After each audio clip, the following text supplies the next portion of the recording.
Okay. Chandragiri Shankar గారి దగ్గరికి వెళ్దాం. చంద్రగిరి శంకర్ గారు వినపడుతుందండి?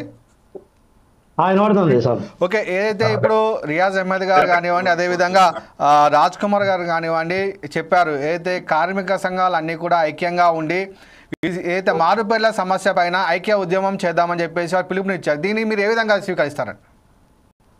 ఐక్య ఉద్యమాలకు ఓకే, పోరాటాలకు కార్మికుల కోసం పోరాటాలు చేసుడు ఉంటుంది, ఎప్పటికీ శాశ్వతంగా ఉంటుంది. అవును.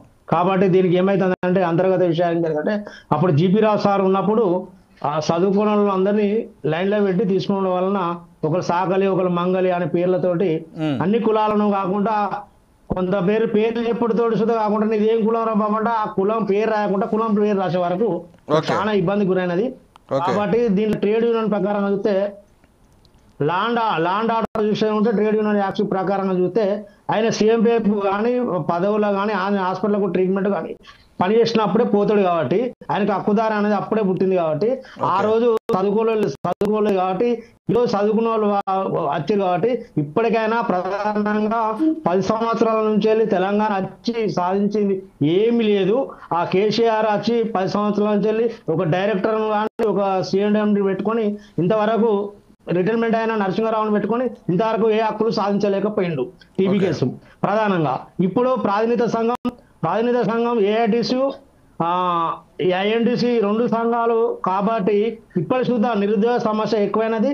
దీనికి బాధ్యత అంతా గెలిచిన సంఘాలు కాబట్టి అన్ని సంఘాలను కూడగట్టుకొని పోవడం వల్లనే ఉపయోగపడుతుంది తప్ప ఏ ఎమ్మెల్యే ఎంపీ ఏ మినిస్టర్ ఇది చేయడానికి కాదు.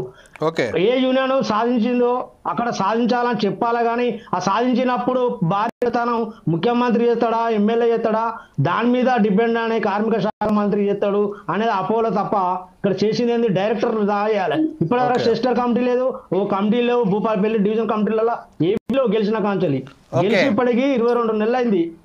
అట్లా అంటే విషయం అది పక్కన పెడదాం, అది మనం ఫీల్డ్లో మాట్లాడుకుందాం. అది పక్కన పెట్టి వీళ్ళ సమస్య పరిష్కారం గురించి మాట్లాడు.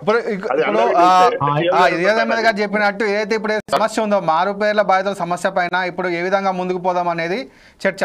దీనికి మీ సంఘం ఏ విధంగా ముందుకు వస్తుంది?